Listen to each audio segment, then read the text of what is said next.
Okay, we're back.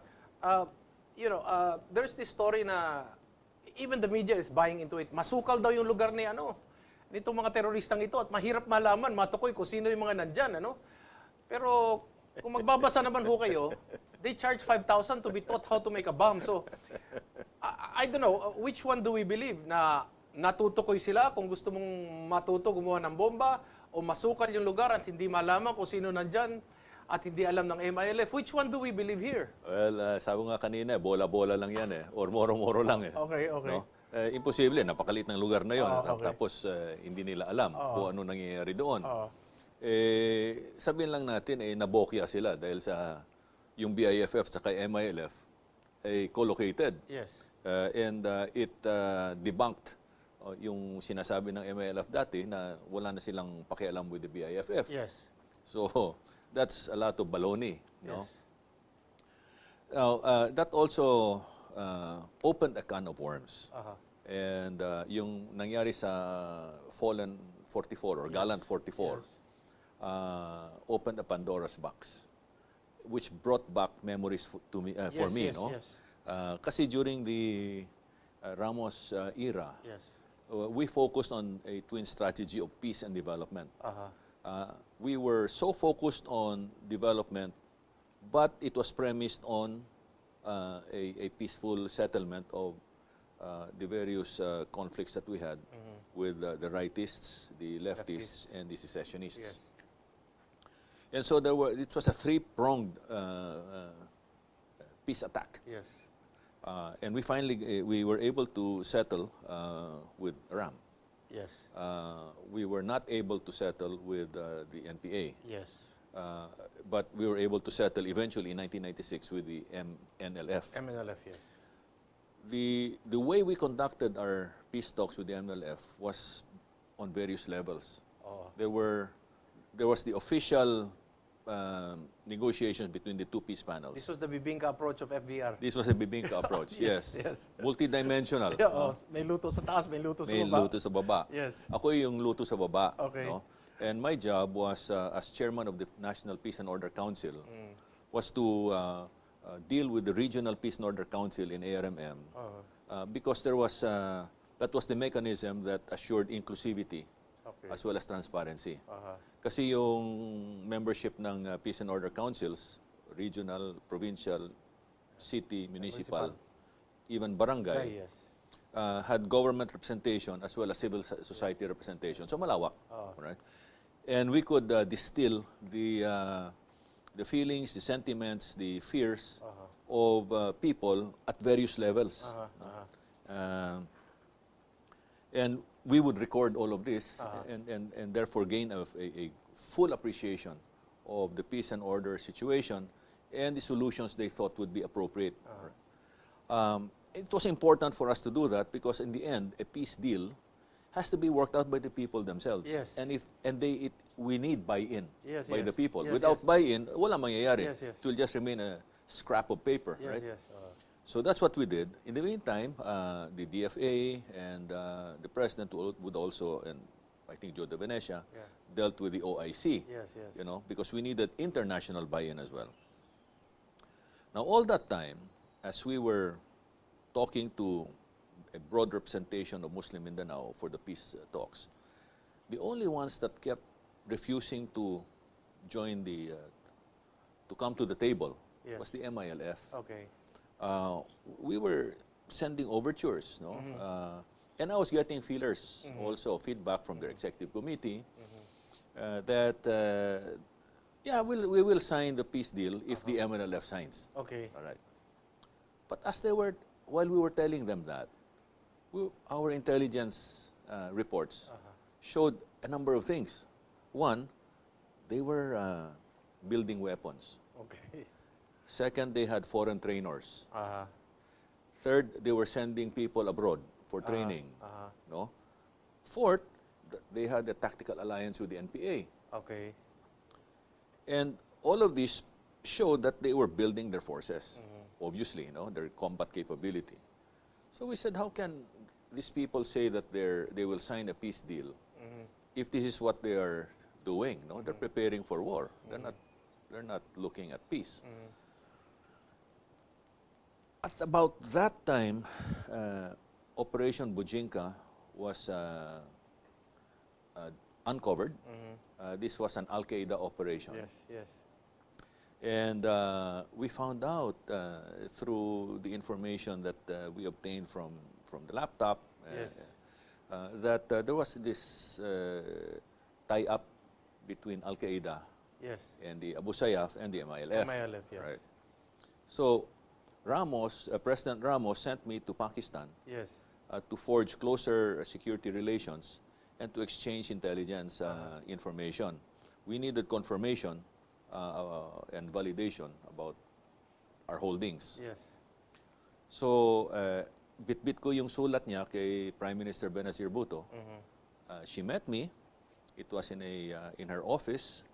I still remember that to my left was my counterpart, Interior Minister General Babar.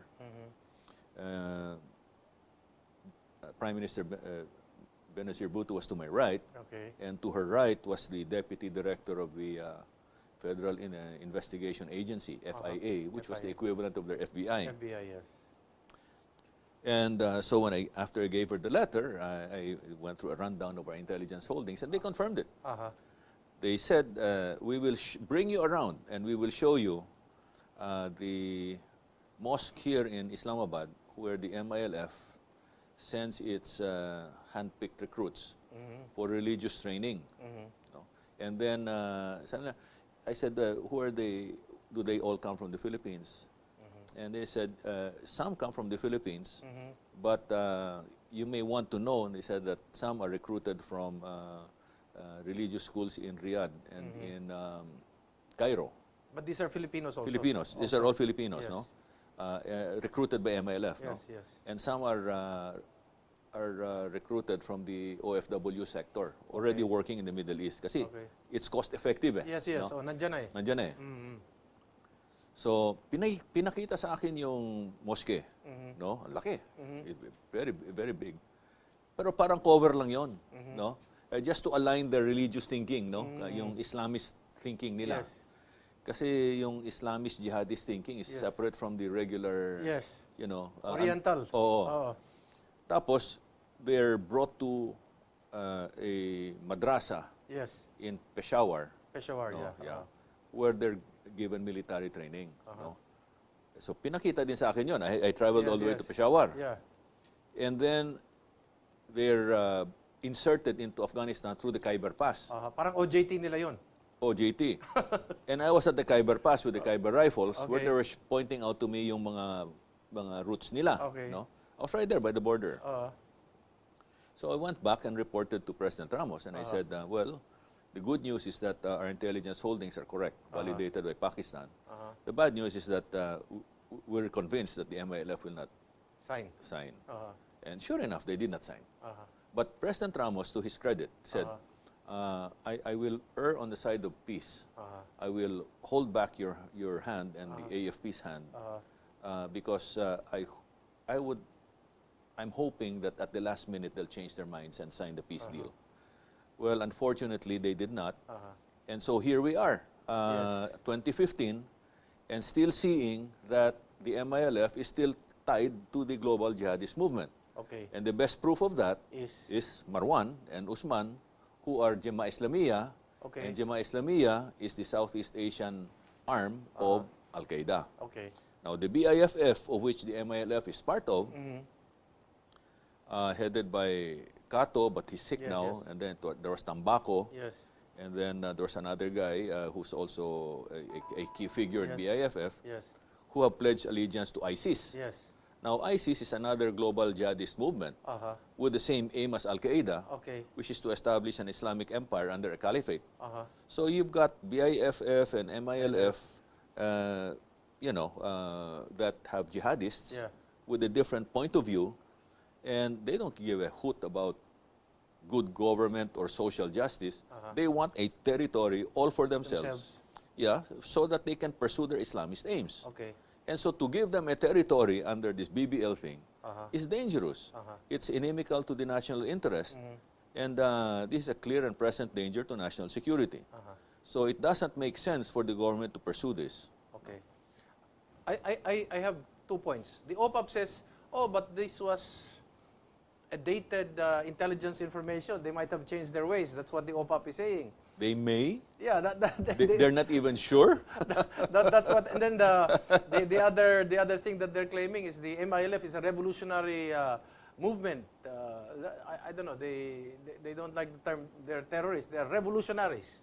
Well, so which one is it? Well, this is what I can say. In Africa they have the Ebola virus. Okay. But over here we're suffering from Nabola virus. Okay. That's all I can tell.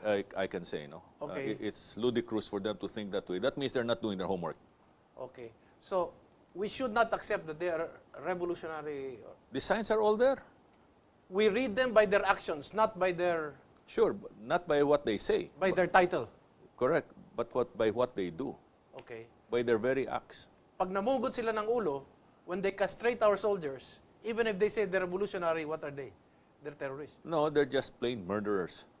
And they should be arrested for murder and clapped in jail. Aha. Yeah.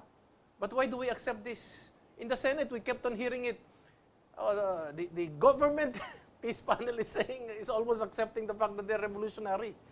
They seem to be, I don't know, equivocating or trying to avoid the issue that the MILF is terrorist. I have a feeling our peace panel is suffering from hubris. Okay. Or over-optimism? They don't want to accept that they probably realize they made a mistake, but they don't want to accept it, Okay. right? And so they're doing everything that they can to ignore or contradict comments from people who are from keen observers, Yeah.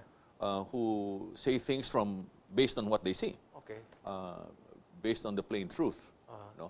So people like that, I think, are intellectually dishonest, and they have no business being there, because we're talking about the national interest and national security. We don't have people who are protecting our national security. Do you see this as a, how do they call it? Do you see this as a civilian mandate coming from the president? Is it a symbiotic relationship that, the president accept what the OPAP is saying and the OPAP accept what the president is saying? Or is it the OPAP controlling the president? How do you see this relationship? Eric, I cannot figure out what's happening inside. Yes. All I know is that it's a bloody mess. And we're left, we, the Filipino people, are very insecure, feeling very insecure that our interests are not being protected. Okay. When this massacre happened, we heard the demands of the government. Number one, we want justice. We want the MILF to bring out or identify who were the perpetrators.